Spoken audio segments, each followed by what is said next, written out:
Assalamualaikum warahmatullahi wabarakatuh. Balik lagi nih di sesi bedah sejarah kita. Hari ini kita bakal ngomongin sesuatu yang benar-benar epik banget, khususnya buat kalian para generasi muda yang suka nyari hikmah dari masa lalu buat modal ngebangun masa depan. Kita bakal ngebongkar sejarah 800 tahun keberadaan Islam di Andalusia, Spanyol. Dan kita lihat apa sih benang merahnya dengan semangat dakwah kita di Nusantara hari ini. Ini bukan sekedar cerita perang zaman dulu ya. Ini tuh murni kisah dramatis tentang ambisi, peradaban cemerlang yang bisa nyatuin berbagai umat beragama dan pada akhirnya sebuah kehancuran yang tragis banget. Oke, kita langsung masuk aja ke materinya. Pernah dengar kalimat La ghaliba illallah? Artinya, tidak ada pemenang kecuali Allah. Kalimat ini tuh diukir ribuan kali dengan super indah di dinding istana megah Alhambra. Tapi jujur aja nih, faktanya lumayan bikin merinding. Kalimat seindah ini justru lahir dari rasa bersalah yang dalam banget. Waktu itu, Sultan Muhammad I, pendiri dinasti Nasir, nyeriakin kalimat ini pas rakyat Granada nyambut dia sebagai pahlawan. Padahal, dia baru aja pulang ngebantu pasukan Kristen naklukin sesama Muslim di Sevilla. Nah, ini bakal jadi tema sentral kita hari ini. Pertarungan psikologis yang abadi antara ego manusia ngelawan ketundukan spiritual kita ke Yang Maha Kuasa. Biar lebih kebayang alur ceritanya, ini dia peta perjalanan kita hari ini. Kita bakal mulai dari paradoks dinding Alhambra, terus masuk ke Fajar Perjuangan, puncak kejayaan, misi penyelamatan dari Afrika Utara, tragedi runtuhnya Granada, sampai akhirnya kita tarik pesan abadi dari Andalusia. Masuk ke bagian pertama, paradoks dinding Alhambra, riwayat kejayaan dan keruntuhan. Ironisnya tuh di sini, pepatah spiritual yang tadinya punya makna mendalam, perlahan cuma jadi sekedar pajangan dinding. Kenapa? Karena hati para pemimpinnya udah terlanjur dipenuhi sama ego dan haus kekuasaan. Lanjut ke bagian kedua, Fajar Perjuangan, penaklukan awal dan fondasi tawakal. Di titik ini kita bakal ngelihat momen Fajar Perjuangan dan salah satu manuver militer paling nekat dalam sejarah awal masuknya Islam ke dataran Eropa. Semuanya pecah di tahun 711 Masehi. Waktu itu, Panglima Tariq bin Ziyad nekat nyebrangin selat yang sekarang dinamain pakai namanya sendiri, Jabal Tariq alias Gibraltar. Keputusan yang didasari keyakinan penuh ini tuh bener-bener jadi turning point yang memicu ekspansi luar biasa. Cuma dalam waktu beberapa tahun aja, semenanjung Iberia berhasil disatukan.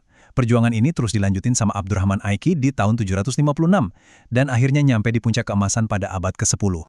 Coba kita zoom in dikit ke pertempuran krusial tadi. Kalian bayangin deh, gimana caranya 12.000 pasukan Tariq bin Ziyad bisa menang telak ngelawan 100.000 pasukan musuh? Logikanya kan susah banget, tapi ini dia rahasianya, doktrin bakar kapal. Sebelum perang dimulai, Tariq ngasih perintah gila buat ngebakar habis semua kapal mereka. Terus dia pidato di depan pasukannya, bilang kalau di belakang mereka itu lautan lepas, dan di depan ada musuh. Dengan nutup semua akses buat kabur, Tariq benar-benar ngehancurin ego pasukannya buat sekedar nyelamatin diri sendiri. Ini mindset budget tingkat tinggi, bro. Tawakal yang totalitas banget, sampai cuma nyisain dua pilihan, maju terus sampai menang atau mati syahid. Nah, sekarang kita masuk ke bagian ketiga, puncak kejayaan, era koeksistensi, dan zaman keemasan. Di fase ini ada kisah survival paling epik dari Abdurrahman I, sang elang Quraisy, yang sendirian ngelewatin gurun pasir buat nyatuin faksi-faksi di Spanyol dan ngebangun pusat peradaban ilmu pengetahuan. Pencapaian kota Cordoba di bawah kepemimpinan Abdurrahman III pada abad ke-10 itu asli, luar biasa banget. Coba bayangin, waktu wilayah Eropa lainnya masih kejebak di abad pertengahan yang gelap gulita, Cordoba tuh menjelma jadi metropolis global yang super canggih. Jalan-jalan kota mereka udah diterangin lampu malam hari, mereka juga punya perpustakaan raksasa yang isinya ratusan ribu manuskrip peradaban, plus ngebangun universitas modern. Dominasi intelektual dan teknologi mereka waktu itu benar-benar gak ada lawan deh. Rahasia sukses dari kejayaan itu ada di konsep convivencia atau koeksistensi damai. Ini tuh wujud nyata dari prinsip La ghaliba illallah. Bukannya menindas pas lagi berkuasa, umat Islam justru melindungi kelompok agama lain. Orang Islam, Kristen, dan Yahudi benar-benar kerja bareng, bahu-membahu di pemerintahan dan riset sains. Bahkan yang lebih keren lagi, komunitas Yahudi itu ngalamin masa Golden Age atau zaman keemasan kebudayaan mereka justru pas lagi di bawah naungan pemerintahan Islam di Andalusia. Tapi ya, roda itu berputar. Kita masuk ke bagian keempat, penyelamat dari Afrika Utara, Al-Murabitun dan Al-Muwahhidun. Masa keemasan tadi pelan-pelan pudar gara-gara kekhalifahan pecah jadi kerajaan-kerajaan kecil. Penguasanya sibuk berantem dan saling menjatuhkan demi ego dan kekuasaan pribadi. Di sini kelihatan banget kontrasnya, ibarat bumi sama langit.